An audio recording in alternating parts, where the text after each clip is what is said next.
नमस्ते दोस्तों। आज सुनिए, जब सगे ही धोखा देते हैं। दोपहर का समय था। मैं ऑफिस में खाना खत्म करके जल्दी जल्दी अपनी फाइलें इकट्ठी कर रही थी।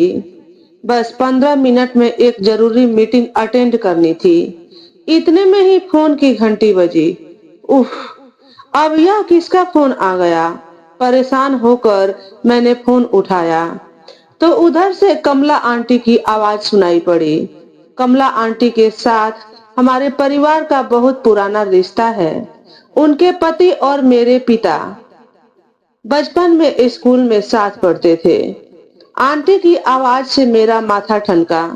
आंटी कुछ उदास सी लग रही थी और मैं जल्दी में थी, पर फिर भी आवाज को भरसक मुलायम बनाकर मैंने कहा, हाँ आंटी, बताइए कैसी हैं आप? बेटा, मैं तो ठीक हूँ, पर तुम्हारे अंकल की तबीयत काफी खराब है। हम लोग पिछले 10 दिन से अस्पताल में ही हैं। बोलते बोलते उनका गला भर आ गया तो मुझे भी चिंता हो गई। क्या हुआ आंटी? कुछ सीरियस तो नहीं है? सीरियस ही है बेटा। उनको 1 हफ्ते पहले दिल का दौरा पड़ा था और अब लकवा मार गया है। कुछ बोल भी नहीं पा रहे हैं। डॉक्टर भी कुछ उम्मीद नहीं दिला रहे हैं। कहते हुए उनका गला रूंध गया। आंटी, आप फिक्र मत कीजिए। अंकल ठीक हो जाएंगे। आप हिम्मत रखिए। मैं शाम को आती हूँ आपसे मिलने। एक तरफ मैं उन्हें दिलासा दिला रही थी, वही दूसरी तरफ अपनी घड़ी देख रही थी। मीटिंग का समय होने वाला था और मेरे बॉस देर से आने वालों की तो बखिया ही उधेड़ देते थे। किसी तरह भागते भागते मीटिंग में पहुंची, पर मेरा दिमाग कमला आंटी और भाटिया अंकल की तरफ ही लगा रहा। मीटिंग समाप्त होते होते शाम हो गई। मैंने सोचा, घर जाते हुए अस्पताल की तरफ से निकल चलती हूँ। वहां जाकर देखा तो अंकल की हालत सचमुच काफी खराब थी। डॉक्टरों ने लगभग जवाब दे दिया था। अस्पताल से निकलते हुए मैंने कहा, आंटी, किसी चीज की जरूरत हो तो बताइए। कमला आंटी पहले तो कुछ हिचकिचाई, पर फिर बोली, बेटा, 1 हफ्ते से अंकल अस्पताल में पड़े हैं। अब तुमसे क्या छिपाना। मेरे पास जितना पैसा घर में था, सब इलाज में खर्च हो गया है। इनके अकाउंट में तो पैसा है, परंतु निकाले कैसे?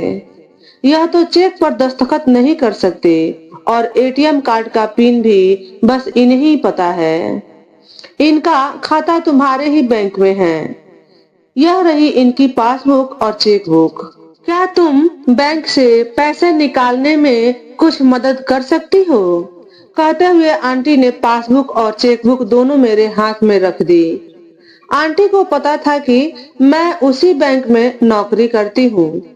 आंटी, आपका भी अंकल के साथ ज्वाइंट अकाउंट तो होगा ना? आप चेक साइन कर दीजिए। मैं कल बैंक खुलते ही आपके पास पैसे भिजवा दूंगी।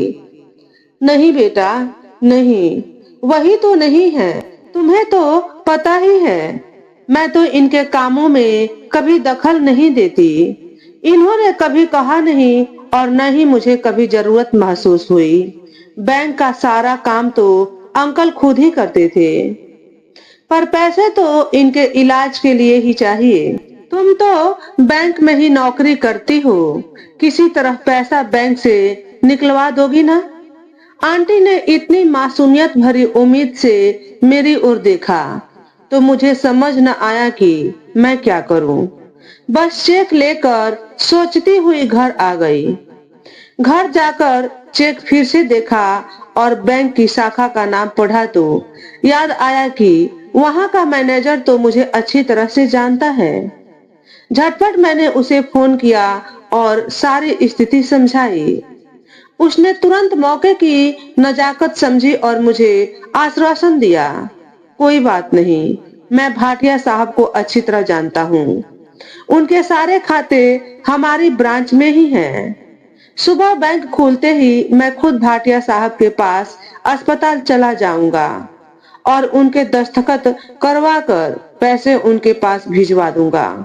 आप बिल्कुल फिक्र मत कीजिए। बैंक के निर्देशों के अनुसार यदि कोई खाताधारी किसी कारण से दस्तखत करने की हालत में नहीं होता है तो कोई अधिकारी अपने सामने उसका अंगूठा लगवाकर उसके खाते से पैसे निकालने के लिए अधिकृत कर सकता है। वह मैनेजर इन निर्देशों से भली भांति अवगत था और भाटिया अंकल की मदद करने के लिए भी तैयार था। यह जानकर मुझे बहुत तसल्ली हुई और मैं चैन की नींद सो गई। सुबह दफ्तर जाने की जगह मैंने कार अस्पताल की ओर मोड़ ली।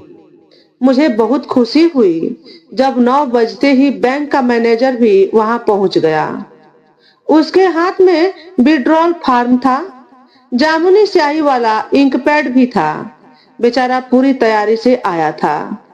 आते ही उसने भाटिया अंकल से खूब गर्मजोशी से नमस्ते की तो अंकल के चेहरे पर भी कुछ पहचान वाले भाव आते दिखे। फिर मैनेजर ने कहा, भाटिया साहब, आपके अकाउंट से 25,000 रुपए निकाल कर आपकी मैडम को दे दूं? जवाब में जब अंकल ने अपना सिर नकारात्मक तरीके से हिलाया तो मैनेजर समेत हम सब सकते में आ गए। उसने फिर कहा, भाटिया साहब, आपके इलाज के लिए आपकी मैडम को पैसा चाहिए। आपके अकाउंट से पैसे निकाल कर दे दूं? जवाब फिर नकारात्मक था।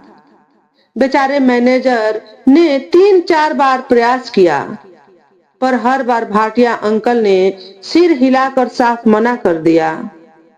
उसने हार न मानी और फिर कहा, भाटिया साहब, आपको पता है कि यह पैसा आपके इलाज के लिए ही चाहिए।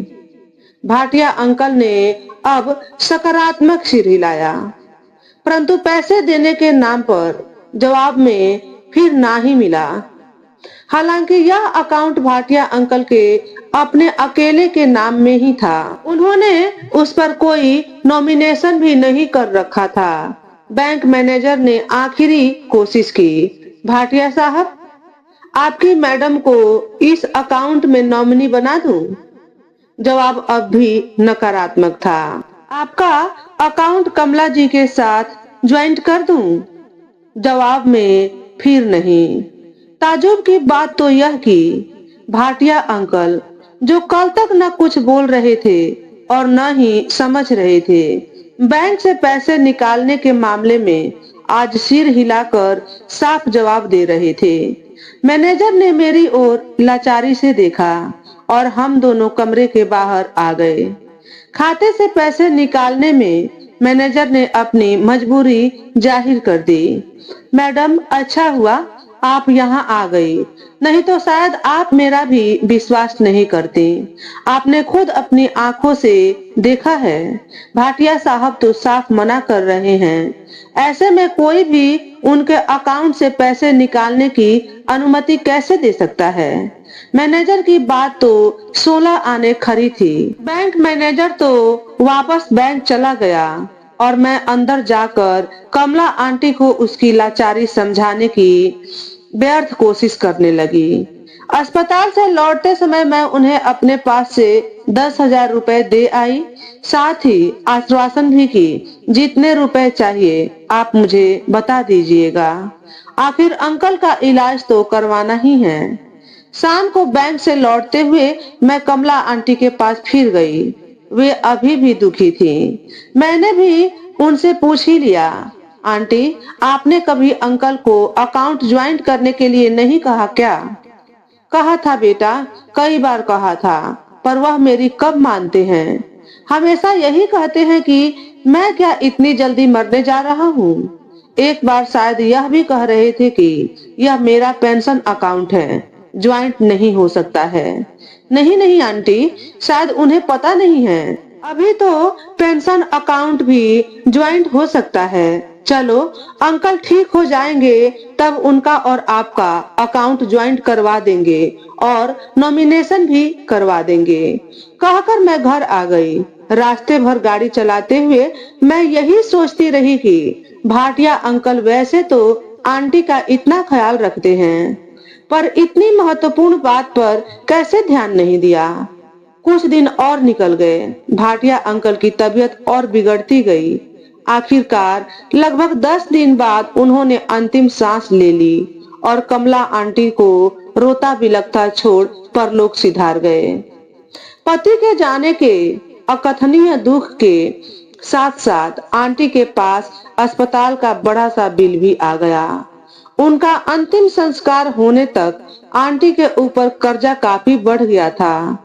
घर की सदस्य जैसी होने के नाते मैं लगभग रोज ही उनके पास जा रही थी और मैंने जो पहला काम किया वह यह कि भाटिया अंकल के सभी खाते बंद करवा के उन्हें कमला आंटी के नाम करवाया। इन कामों में बहुत से फॉर्म पूरे करने पड़ते हैं, पर बैंक में नौकरी करने की वजह से मुझे उन सब की जानकारी थी। आंटी को सिर्फ इंडेमेनिटी बॉन्ड, एफिडेविट, हेयरशिप सर्टिफिकेट आदि पर अनगिनत दस्तखत ही करने पड़े थे, जो मुझ में पूरा भरोसा होने के कारण वे करती चली गई और रिकॉर्ड टाइम में मैंने भाटिया अंकल के सभी खाते आंटी के नाम में करवा दिए। आंटी ने चैन की सांस ली और सारे कर्जों का भुगतान कर दिया। अपने खातों में उन्होंने नॉमिनी भी नोमोनित कर लिया। अंकल के शेयर्स, म्यूचुअल फंड्स आदि का भी यही हाल था। सबको ठीक करने में कुछ समय अवश्य लगा, पर मुझे यह सब काम पूरा करके बहुत ही संतोष मिला। भाटिया अंकल सरकारी नौकरी से रिटायर हुए थे। अब आंटी की फैमिली पेंशन भी आनी शुरू हो गई थी। और तो और उन्होंने एटीएम से पैसे निकालना, चेक जमा करना और पासबुक में एंट्री कराना भी सीख लिया था। सार यह कि उनका जीवन एक धर्रे पर चल निकला था। इस बात को कई महीने निकल गए, पर एक बात मेरे दिल को बार बार कचोटती रही। ऐसा क्या था कि अंकल ने अपने अकाउंट से पैसे नहीं निकालने दिए। फिर एक बार मौका निकालकर मैंने आंटी से पूछ ही लिया। यह सुनकर आंटी सकपका कर चुपचाप जमीन की ओर देखने लगी। मुझे लगा कि शायद मुझे यह सवाल नहीं पूछना चाहिए था, पर कुछ क्षण पश्चात आंटी जैसे हिम्मत बटोर कर बोली, बेटा क्या बताऊं, पैसा चीज ही ऐसी है, जब अपने ही सगे धोखा देते हैं तब शायद आदमी के मन से सभी लोगों पर से विश्वास उठ जाता है। इनके साथ भी कुछ ऐसा ही हुआ था। मैं चुपचाप आंटी की ओर देखती रही। मेरी उत्सुकता और अधिक जानने के लिए बढ़ गई थी। आंटी आगे बोली, जब तुम्हारे अंकल मेडिकल की पढ़ाई कर रहे थे, उनके पिता यानी मेरे ससुर जी बहुत बीमार थे। पैसों की जरूरत पड़ती रहती थी, इसलिए उन्होंने अपनी चेकबुक ब्लैंक साइन करके रख दी थी। मेरे जेठ के हाथ वो चेकबुक पड़ गई और उन्होंने अकाउंट से सारे पैसे निकाल लिए। ना ससुर जी के इलाज के लिए पैसे बचे और ना इनकी पढ़ाई के लिए। मेरी सास पैसे पैसे के लिए मोहताज हो गई। फिर अपने अपने जेवर बेचकर उन्होंने इनकी मेडिकल की पढ़ाई पूरी करवाई और साथ ही सीख भी दी कि पैसे के मामले में किसी पर भी विश्वास नहीं करना, अपनी बीवी पर भी नहीं। तुम्हारे अंकल ने शायद अपनी जिंदगी के उस कड़वे सत्य को आत्मसात कर लिया था और अपनी माँ की सीख को भी। इसीलिए वह अपने पैसे पर अपना पूरा नियंत्रण रखते थे और उस लकवे की हालत में भी उनके अंतर मन में वही एहसास रहा होगा। अब सब कुछ शीशे की तरह साफ था, पर आंटी तनाव में लग रही थी। मैंने बात बदली, चलिए छोड़िए आंटी, मैं आपको चाय बनाकर पिलाती हूँ। समय बीतता गया। कमला आंटी की मनोस्थिति अब लगभग ठीक हो गई थी और अपने काम संभालने से उनमें एक नए आत्मविश्वास का संचार भी हो रहा था। वैसे तो कमला आंटी पढ़ी लिखी थी। हिंदी साहित्य में उन्होंने स्नातकोत्तर स्तर तक की पढ़ाई की थी, परंतु पिछले 40 सालों में केवल घर बार में ही विलीन रहने से उनका जो आत्मविश्वास खो सा गया था, धीरे धीरे वापस आने लगा था। मैं जब भी उनसे मिलने जाती मुझे यही ख्याल बार बार सताता था कि हर एक व्यक्ति भली भांति जानता है कि उसे एक दिन इस दुनिया से जाना ही है। बुढ़ापे की तो छोड़ो, जिंदगी का तो कभी कोई भरोसा नहीं है, पर फिर भी अपनी मृत्यु के पश्चात अपने प्रियजनों की आर्थिक सुरक्षा के बारे में कितने लोग सोचते हैं। छोटी छोटी चीजें हैं, जैसे कि अपना बैंक खाता ज्वाइंट करवाना, अपने सभी खातों, शेयर्स, म्यूचुअल फंड्स आदि में नॉमिनी का पंजीकरण करवाना आदि। साथ ही अपनी वसीयत करना भी तो कितना महत्वपूर्ण काम है।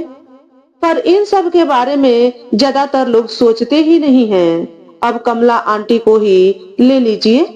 उन बेचारी को तो यह भी पता नहीं था कि वे फैमिली पेंशन की हकदार हैं। अंकल के पीपीओ वगैरह की जानकारी तो बहुत दूर की बातें हैं। लोग जिंदा रहते हुए अपने परिवार का कितना ख्याल रखते हैं, परंतु कभी यह नहीं सोचते कि मेरे मरने के बाद उनका क्या होगा। धीरे धीरे समय निकलता गया और कमला आंटी के जीवन में सब कुछ सामान्य सा हो गया। उनके घर मेरा आना जाना भी कम हो गया। पर अचानक एक दिन आंटी का फोन आया, बेटा शाम को दफ्तर से लौटते हुए कुछ देर के लिए घर आ सकती हो क्या? हाँ हाँ जरूर आंटी। कोई खास बात है क्या? नहीं, कुछ खास नहीं, पर शाम को आना जरूर। आवाज से आंटी खुश लग रही थी। शाम को जब मैं उनके घर पहुंची तो उन्होंने मेरे आगे लड्डू रख दिए। चेहरे पर बड़ी सी मुस्कान थी। लड्डू किस खुशी में आंटी? मैंने कौतूहलवश पूछा तो एक प्यारी सी मुस्कान उनके चेहरे पर फैल गई। पहले लड्डू खाओ बेटा। बहुत दिन बाद कमला आंटी को इतना खुश देखा था। दिल को अच्छा लगा।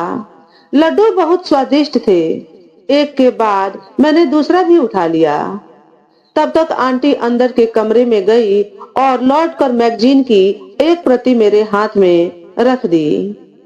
यह देखो, तुम्हारी आंटी अब लेखिका बन गई है। मेरी पहली कहानी इसमें छपी है। आपकी कहानी? वाह आंटी वाह, बधाई हो। हाँ, कहानी क्या, आप बीती ही समझ लो।